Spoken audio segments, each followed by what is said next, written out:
What's up YouTube? Today we are creating rising dust style bass lines in Vital. This is an example of the sound that we are creating today.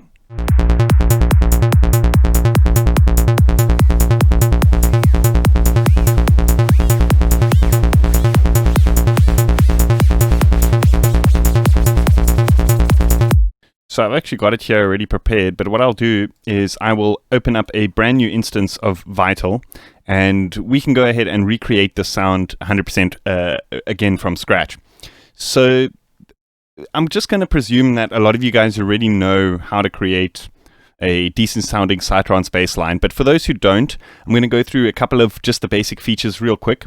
One of the fundamentals is that you want your phase randomization to be on 0. So what this means is every time the note re-triggers, it's going to play exactly the same starting point of the note. In Vital, that's at the top of the cycle of the saw wave, so that sounds good by default in my opinion. One thing that's slightly different about rising dust style bass lines, I know Loud do bass lines like this, Asterix has done a couple of bass lines like this before. They're very popular in like progressive stuff, but I think guys like Rising Dust and Asterix are kind of pushing it more into the full-on side of things. It's kind of based on a square wave, but not just any kind of square wave. I believe it sounds to me like the square wave from an SH-101, which is not 100% square. It's kind of got a little bit of saw wave mixed into it.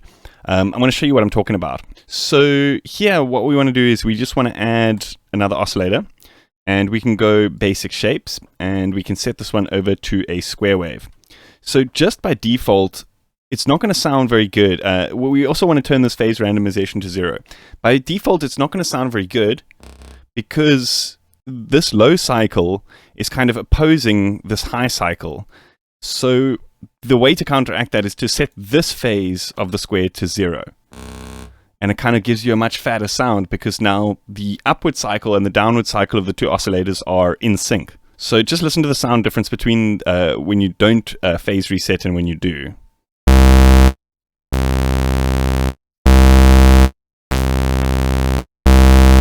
Do you hear how it's like so much more powerful? So what I want to do is I actually want to create a wavetable that cycles from just a raw square wave and slowly mixes in some more of that saw wave. So what I'm going to do is turn the level down and create an LFO that's going to modulate this. This is a little bit more high end. You don't technically have to do that. For those who don't want to do this, you can kind of skip this part and just use 2 oscillators. But I find creating this is a nice way of being able to kind of slightly vary the sound as you want to fit the track. So we're going to create modulation. And now when we hold this down, you'll notice how that high frequency kind of gets mixed in a little bit.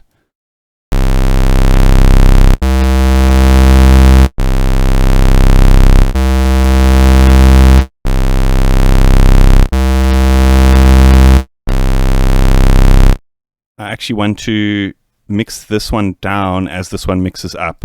So it mixes from a square into a saw. I think that's going to be the best idea. Full volume. And then if we go resynthesize preset to wavetable, we'll get a nice chunky saw wave. And if we modulate this a little bit, you'll see it kind of like changes the shape.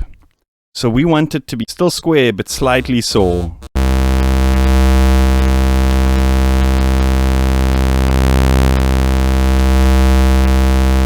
So we can jump into this wavetable editor and actually click here and change the end point of the cycle so that we get kind of like more of a fine tune. So notice how, the square wave is very kind of mid-present, very brassy almost. And as you mix in that saw wave, it kind of gets less of that kind of mid-range presence. We don't want too much of that because that's going to clash where the kick is going to be sitting in the mix. So we want it like somewhere around here, where you still get the tone of the square wave, but the nice cutting saw wave. So here I want to turn the phase randomization again to 0 because we've now resynthesized it. So like I said, if you skipped the earlier part and you didn't want to do the whole resynthesis thing, you could just carry on as normal here with just 2 oscillators, run those through a filter and carry on with your bass line as you want. But I like this method because we can still change it in the track. We can say, for example, we want a square wave, or we want an actual saw wave bass, we can just shift it over to the saw wave. Or we want something that's more, we can kind of like modulate it, which is pretty cool. So anyway, let's just set it back to how it was, something like this, I think. And let's go ahead and start adding a filter. So we're going to want to turn the resonance down. Let's add an envelope to this filter to give it the pluck. We actually want to set our oscillators, to all of them to set to run through that filter. And then we can change this sustain. And we start getting that Psytrance-y bass pluck sound.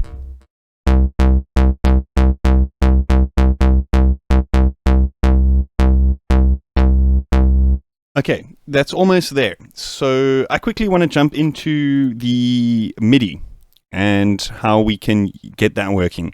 So the track is in A sharp. So what I want to do is transpose my MIDI by -2. And this is the progression. So it's a down, up, down, down, down, up, down, up, down, down, down, up kind of progression that we've got going on here.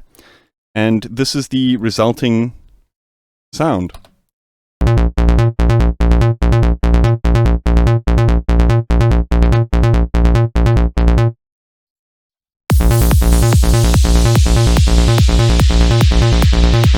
So what I like to do to kind of get it to sound a little bit more kind of sharp and plucky is I want to create a nice cutting envelope, but using the LFO.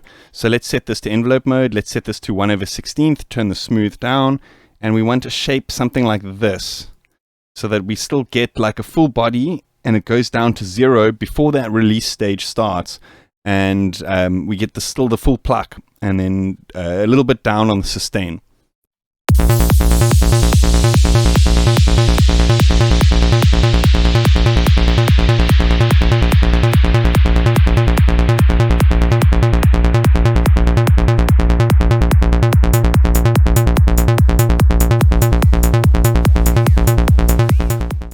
So what I like to do to give the sound more of a bit of like a more of an edgy cutting kind of sound in the mix, to get it to kind of cut through a bit better, is to use the clip shifter.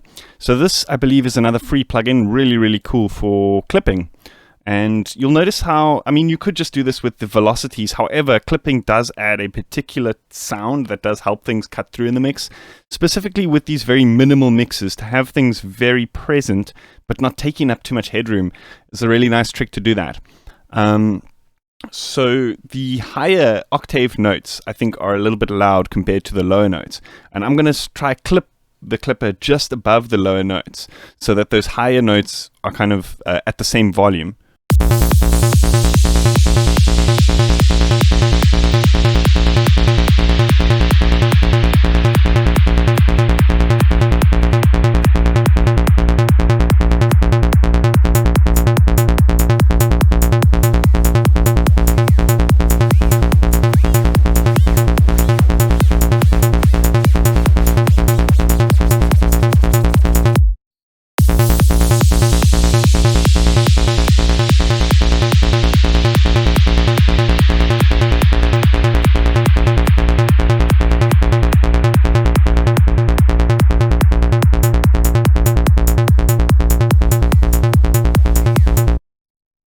And then I believe the rest is just a bit of EQ here in the lower mid-range and to remove some of the tops with an EQ.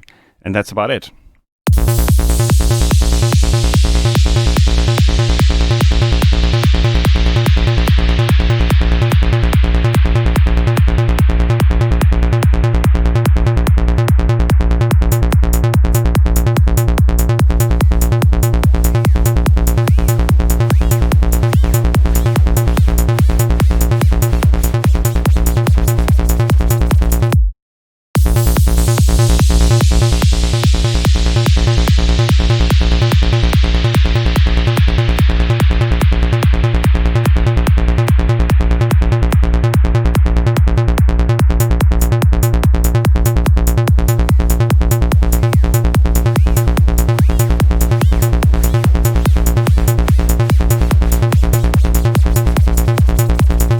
Awesome. That's about it for today. Nice and quick, but I hope that helped you guys out. Let me know what you think in the comments. I'm going to be posting this preset to my Patreon for all my $5 supporters. There's also a bunch of other perks there, like discounts to the other stuff on my store. I've got one tier that I kind of have this like inner circle Discord group I've explained that a few times before.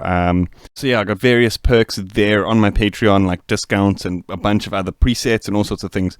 And it's also one of the easiest ways to support this channel. So if you're interested in that, check out the link in the description. As usual, if you like this video, hit that like button, hit that subscribe button. See you guys next time. Cheers.